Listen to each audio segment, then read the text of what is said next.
Bonjour et bienvenue dans cette vidéo. Aujourd'hui, je vais vous expliquer pourquoi je trouve que pas mal de comparatifs qu'on peut trouver sur Internet sont simplement faux parce qu'ils ne suivent pas un protocole qui, à mon sens, devrait être strict.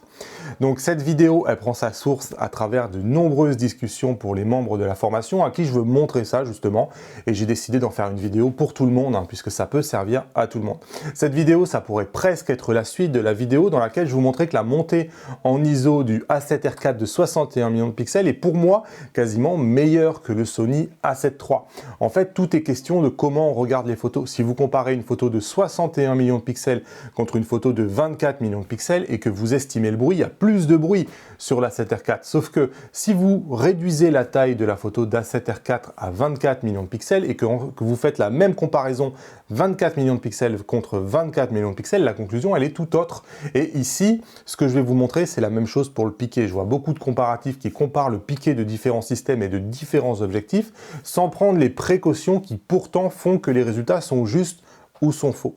Typiquement ici, j'ai voulu prendre le 24-105 de chez Canon que j'ai ici sur un Canon EOS R et j'ai pris le 24-105 sur un Sony A7 R3.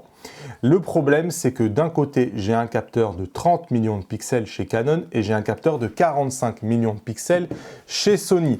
Et pour moi, c'est une hérésie de comparer deux photos qui ont deux résolutions différentes parce que ça fausse les résultats. En effet, comment dire que le 24-105 de chez Canon est supérieur au 24-105 de chez Sony alors que celui de chez Sony doit délivrer 45 millions de pixels et celui de chez Canon, il doit se contenter de 30 millions de pixels. C'est vraiment trop facile. Et donc, je vois pas mal de comparatifs qui prennent pas ça. Et je vais vous montrer pourquoi ça fausse les résultats. Typiquement, on pourrait prendre cette photo ici. Hop. Alors, c'était juste lent à arriver. On peut prendre cette photo ici. Vous avez le Canon ici à gauche et vous avez le Sony ici à droite. Clairement, quand on regarde ces deux photos, bon, ici, la différence de taille, elle est assez visible. C'est assez facile à voir. Mais on peut clairement voir que le piqué est vraiment meilleur sur le Canon. Et je vois beaucoup de gens qui s'arrêtent à cette étape. C'est-à-dire qu'ils se contentent de regarder les photos à 100% et dire « Ah oui !» Sur le 30 millions de pixels, c'est mieux que sur le 45 millions de pixels. C'est pour moi vraiment l'erreur principale. C'est-à-dire que pour moi, il ne faut pas comparer comme ça. C'est-à-dire que si ici je veux comparer sur une base de Canon, je m'aperçois que j'ai une taille de fichier de 6720 pixels sur 4480. Donc 6720. Ce que je vais faire, c'est que je vais prendre ma photo de 45 millions de pixels. Je vais la envoyer dans Photoshop. Et je vais tout simplement venir la redimensionner. Cette photo-là, je vais venir ici attendre que ça s'ouvre. Je vais faire image, taille de l'image. Je vais mettre 6720. J'appuie sur OK. Je ferme, j'enregistre. Automatiquement, mon image redimensionnée arrive dans Lightroom. Et maintenant, je peux comparer. Ici, je vais comparer les deux Sony. Sony à pleine taille et Sony redimensionné. Comme vous pouvez voir, l'image de droite redimensionnée a une meilleure sensation de piqué puisqu'on a réduit la taille. C'est beaucoup plus facile.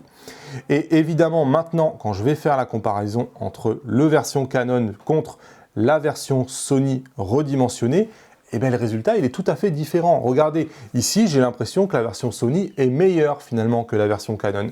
Alors même que le premier comparatif, sans prendre de précaution de mettre à la même résolution, donnait un résultat qui était complètement autre. Et regardez ici, on avait vraiment l'impression que le Canon était tout simplement, avait une meilleure résolution, avait un meilleur piqué finalement que le Sony, c'est juste que le comparatif est complètement faux. Le problème que chez Canon, quand vous prenez un hybride, vous avez 30 millions de pixels maximum, tant que le Canon EOS R5 n'est pas sorti. Et ce 30 millions de pixels, il est toujours comparé, je le vois, à des Sony A7R3 ou des Sony A7R4 qui ont 45 millions de pixels ou 64 millions de pixels. Forcément, le Sony, il doit délivrer un piqué beaucoup plus important pour arriver à suivre une telle résolution. Et ça me paraît, en fait, tous les comparatifs qui comparent Canon contre Sony sans prendre le soin de redimensionner les photos, et je peux vous assurer que les comparatifs qui prennent le soin de redimensionner les photos, vous pouvez les compter sur le doigt d'une main, tous ces comparatifs-là sont entièrement faux, en fait. C'est beaucoup trop simple de comparer comme ça. Et je peux vous faire la même chose sur cette image-là. Si on prend cette image-là, ben c'est sûr que de base, le truc c'est que selon les images, vous allez vous apercevoir que c'est facile ou non de détecter qu'il y a une différence de taille. Regardez ici sur l'œil, selon comment vous allez prendre la vidéo, regardez ici, on a l'impression que presque les yeux, ils font la même taille. c'est vraiment, quand on regarde de manière assez rapide, on ne se rend pas compte que celle du Sony, elle est presque 50% plus large que celle du Canon. Et effectivement, on peut conclure, ah non, c'est le piqué du Canon qui est meilleur. C'est encore une fois une erreur. Ce qu'il faut faire, c'est mettre à la même résolution. Ici, je vous ai fait encore 2 exemples supplémentaires.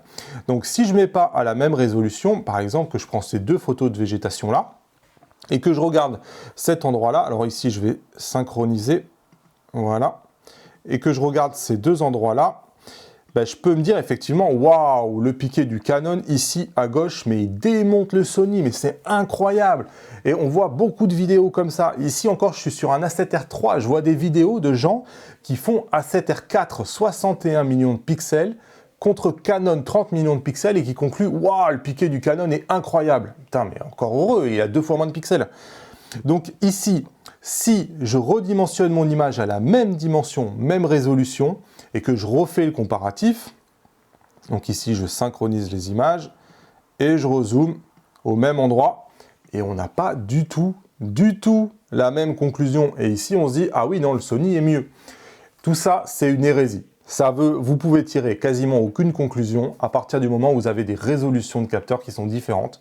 Tout simplement parce que, au mieux, ce que vous pouvez faire, c'est réduire comme je le fais ici, mais ça va pas vous donner le pouvoir de résolution limite de l'objectif. Si vous voulez pouvoir savoir exactement ce que vaut un objectif, il vous faut un capteur très haute résolution pour arriver à toucher les limites de cet objectif. C'est vraiment la seule manière de dire tel objectif est meilleur qu'un autre. Ici, sur un capteur de 30 millions de pixels, aujourd'hui en 2020, la plupart des objectifs qui sortent, les constructeurs les taillent pour pouvoir encaisser des résolutions de 60 ou 70 millions de pixels.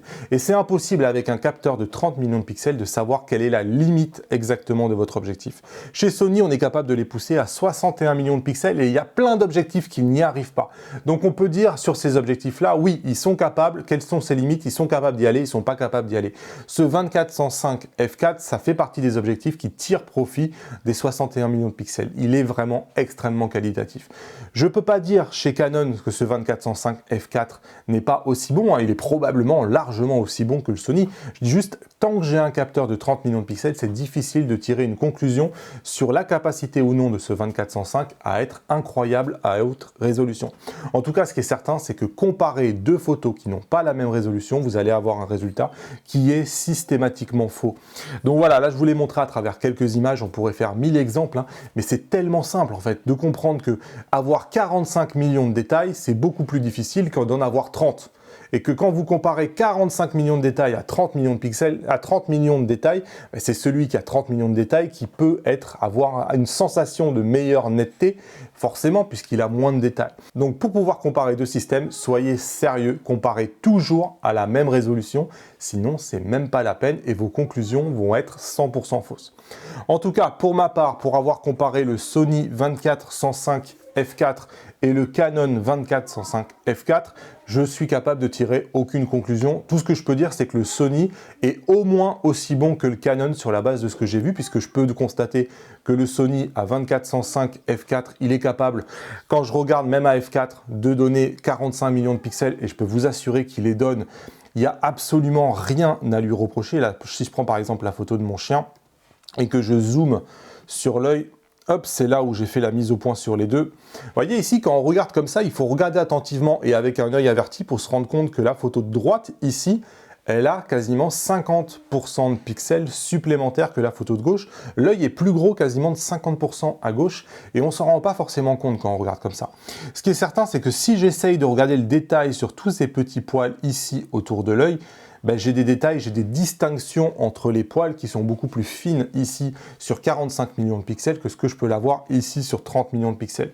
Donc, ce qui me fait dire que probablement que le Sony, en l'état, il est au moins aussi bon que le Canon. Après, où est-ce que va trouver sa limite le Canon? J'en sais rien. Tant que j'ai pas de boîtier qui me permette de le pousser dans ses retranchements, franchement, vous pouvez pas conclure. Ce qui est certain, c'est que en l'état, je vois absolument aucune raison de dire que le Sony 24-105 f4 a quelque chose à envier au Canon 2405 f4. C'est la seule conclusion en tout cas que je peux tirer à ce stade, hein. Le Sony n'a pas du tout à rougir face à ce qu'a fait Canon au niveau de la monture RF. Voilà, j'espère que cette petite vidéo a été utile, hein. Vraiment, quand vous regardez un comparatif, c'est quelque chose auquel vous devez faire attention. Si vous voyez quelqu'un comparer deux images qui n'ont pas la même résolution, vous ne laissez pas berner, les résultats sont simplement faux. L'image qui a le plus de résolution est toujours désavantagée par rapport à l'image qui a le moins de résolution. J'espère que ça a été utile. En tout cas, vous pouvez vous abonner à la chaîne en cliquant sur le bouton s'abonner juste en bas de la vidéo. Vous pouvez me lâcher les pouces levés vers le haut. Et moi, je vous dis à bientôt dans une nouvelle vidéo. Salut!